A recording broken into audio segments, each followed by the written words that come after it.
ওই সমস্ত নেতাদেরকে চ্যালেঞ্জের সুরে জানিয়ে দিতে চাই, আমি জানি ইতিহাস পড়ার সুযোগ হয়নি, লেখাপড়া শিখে শিক্ষিত হয়ে মনুষ্যত্ব এবং বিবেক যদি অর্জন করতে পারতেন তাহলে মানুষের বিরুদ্ধে কথা বলতে পারতেন না।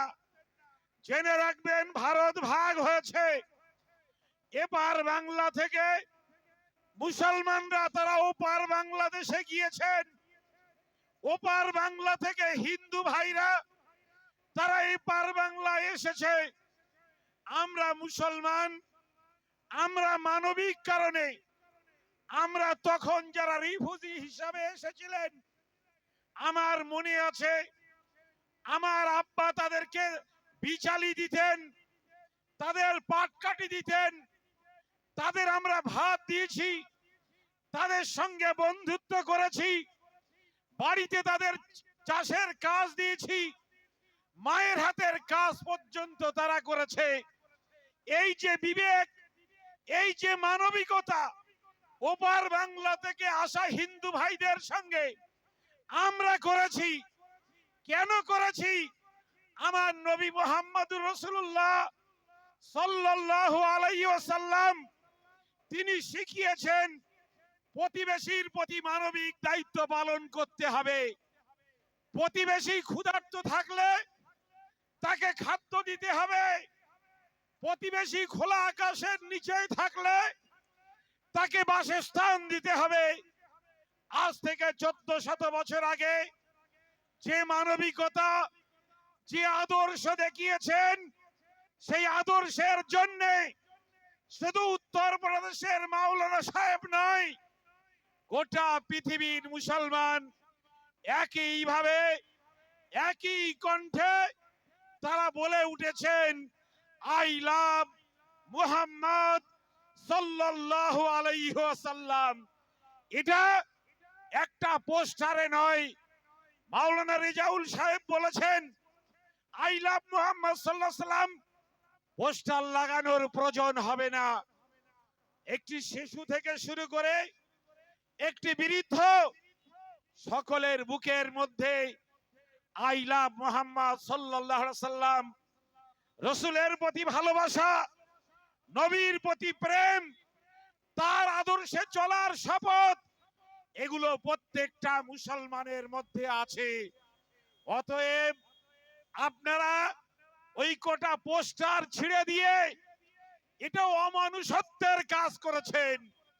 আপনারা জানেন উত্তরপ্রদেশে শতাধিক মাওলানা সাহেবকে গ্রেফতার করেছেন, এখনো পর্যন্ত তাদেরকে জামিন দেওয়া হয়নি।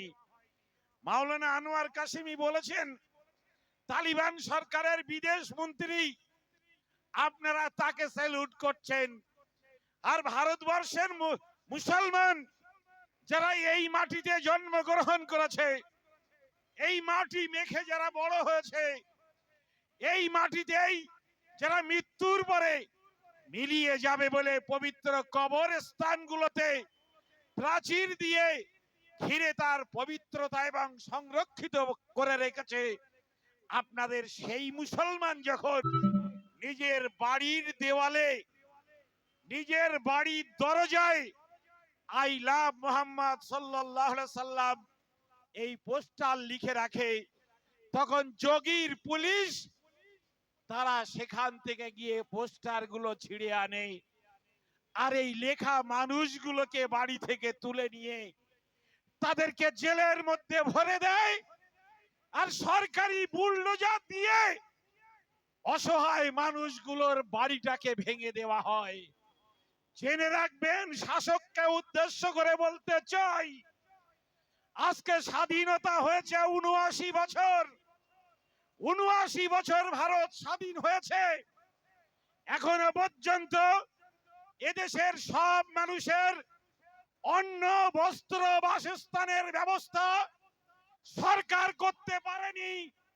এখনো লক্ষ লক্ষ মানুষ খোলা আকাশের নিচেই থাকে, এখনো লাখো লাখো মানুষ তারা সরকারি জায়গায় থাকে। আসামে হাজার হাজার মানুষকে বাস্তুচ্যুত করা হয়েছে। ওরা বলে ডবল ইঞ্জিনের সরকার। ডবল ইঞ্জিনের সরকার হলে মানুষের উন্নয়ন হয় না। ডবল ইঞ্জিনের সরকার দিয়ে তারা হিংসা বাড়িয়েছে, নফরত বাড়িয়েছে, গোটা দেশে ঘৃণার পরিবেশ তৈরি করেছে।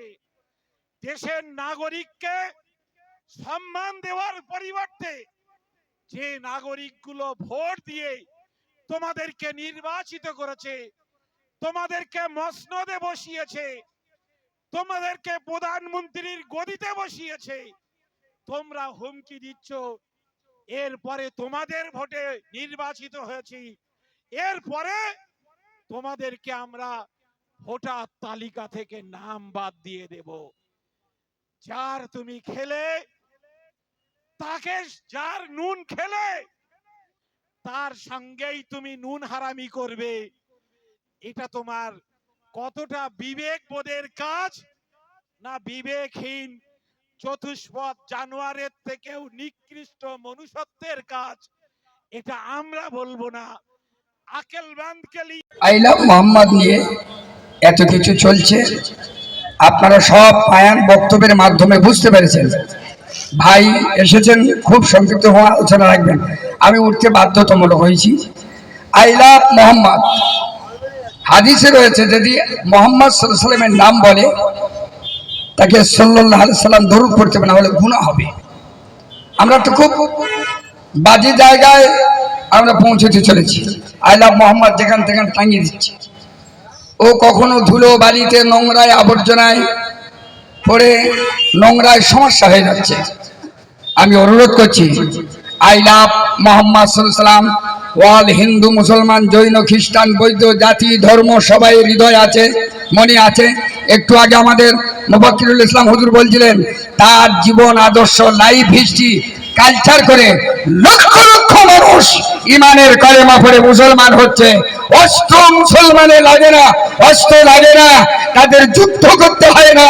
মুহাম্মদ সাল্লাল্লাহু আলাইহি ওয়াসাল্লাম গোটা পৃথিবীর মানুষের হৃদয় আছে, কিয়ামত পর্যন্ত থাকবে। ধরে বলুন নারে তাকবীর। আজ থেকে আমি অনুরোধ করলাম, দুটো পায়ে ধরে বলছি, আই লাভ মোহাম্মদ এটা টাঙাবেন না, যা আছে মনে আছে, যা হচ্ছে মনে হবে, আলোচনা হচ্ছে হবে চলবে। আমি অনুরোধ করছি এরকম ভাবে অতিবৃত্ত ভাবে ছড়িয়ে ছিটে রাখবেন না।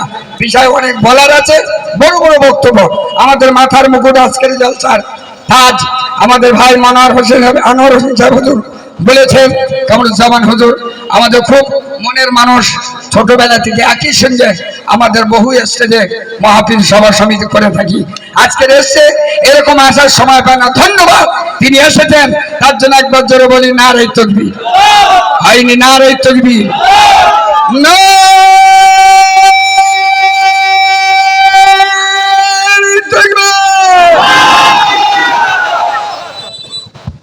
অসংখ্য ধন্যবাদ আমাদের হযরত মাওলানা রিজাউল করিম সাহেবকে। এখন সময় হয়েছে 4:50। তো আমার ভাইজানকে ব্যাস পরিয়ে সংবর্ধিত করছেন জনাব মাওলানা কি নাম জাকির হোসেন সাহেব, ওনাকে সংবর্ধিত করছেন। আমিও সঙ্গে থাকছি আমার ভাইজানকে। নারায়ে তাকবীর, নারায়ে তাকবীর, নারায়ে তাকবীর। জনাব হযরত মাওলানা কামরুজ্জামান সাহেব, জনাব হযরত মাওলানা কামরুজ্জামান সাহেব, আল্লাহ পাক ওনাকে হায়াতে তাইয়্যিবা দান করুন। আপনাদের সবাইকে আল্লাহ হায়াতে তাইয়্যিবা দান করুন। আমরা এরকম ভাবে আগামী দিনে মানুষের জন্য, দেশের জন্য, জাতির কল্যাণে, দেশের কল্যাণে, অসহায় গরিবের মানুষের পাশে দাঁড়িয়ে, নিজ আপনার জুলুম অত্যাচারিত মানুষের পাশে দাঁড়িয়ে সে আল্লাহর নবীর রেখে যাওয়া সেই ইসলাম, তার যে ভালোবাসা, সেই ভালোবাসাকে বুকে নিয়ে আমরা এই পৃথিবীর মানুষের ভালোবাসা দিয়ে আমার নবীর সেই আদর্শকে বুকে আঁকড়ে নিয়ে আমরা যেন জীবন যাপন করতে পারি। সকলে বলেন আল্লাহুম্মা আমিন।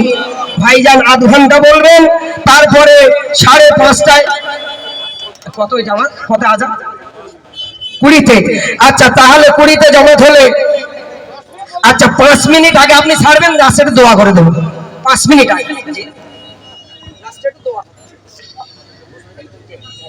আসসালামু আলাইকুম। সম্মানীয় আজকের সভার সভাপতি আমাদের মাওলানা আব্দুল্লাহিল মারুফ সাহেব, উপস্থিত অন্যান্য ওলামায়ে কেরাম এবং মঞ্চের সামনে আমার ধর্মপ্রাণ ভাইয়েরা, নিশ্চয়ই এই মাইকের আওয়াজ কেবলমাত্র আমার মুসলমান ভাইদের কানে যাচ্ছে না, নিশ্চয়ই এ শব্দগুলো আমার হিন্দু ভাইদের কাছেও পৌঁছাচ্ছে। আমরা তাদেরকেও সম্মান জানাচ্ছি। আমরা একই দেশে, একই রাজ্যে, একই এলাকায়, একই জায়গায় আমরা বসবাস করি, কিন্তু আপনারা জানেন যে এই ভারতবর্ষের যদি 5000 বছর আগেরকার ঐতিহ্য, পরম্পরা, এগুলো যদি আপনারা লক্ষ্য করেন তাহলে দেখবেন যে এদেশে সুলতানরা এসেছে, এদেশে মোগলরা এসেছে, এদেশে ইংরেজরা এসেছে, কিন্তু এদেশের হিন্দু মুসলমানের মধ্যে কখনো কোনো শাসক তারা কিন্তু ভাগাভাগি করতে পারেনি। অটল বিহারী বাজপেয়ী বিজেপির পক্ষ থেকে যখন দেশের প্রধানমন্ত্রী হয়েছিলেন, ভাবেই মানবো, এটা আমার সাংবিধানিক অধিকার। আসসালামু আলাইকুম, সবাই ভালো থাকবেন। আসসালামু আলাইকুম।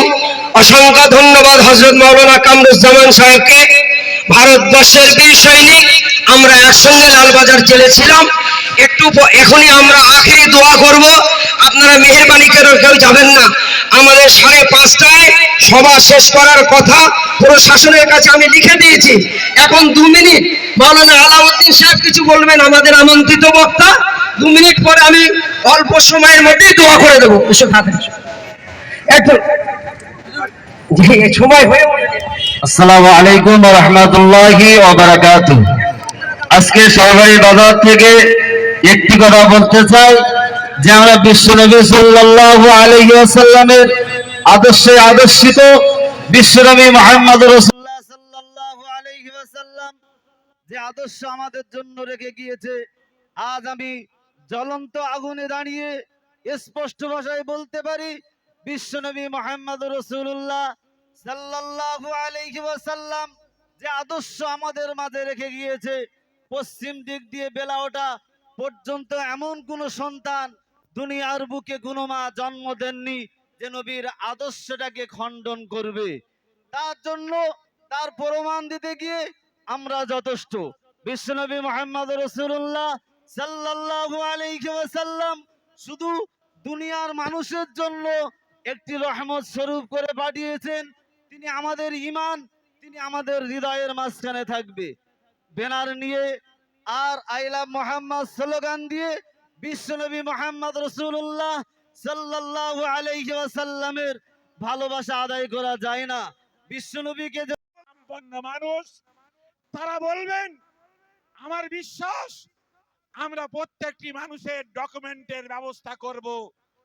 আমি পরিষ্কারভাবে সন্দেশখালীর ব্লক প্রশাসনকেও বলে যেতে চাই, আমি বসিরহাট মহকুমা প্রশাসনকেও বলতে চাই, দেশে অরাজকতা তৈরি হয়েছিল, কিন্তু আজকের যেভাবে অরাজকতা তৈরি হয়েছে, এই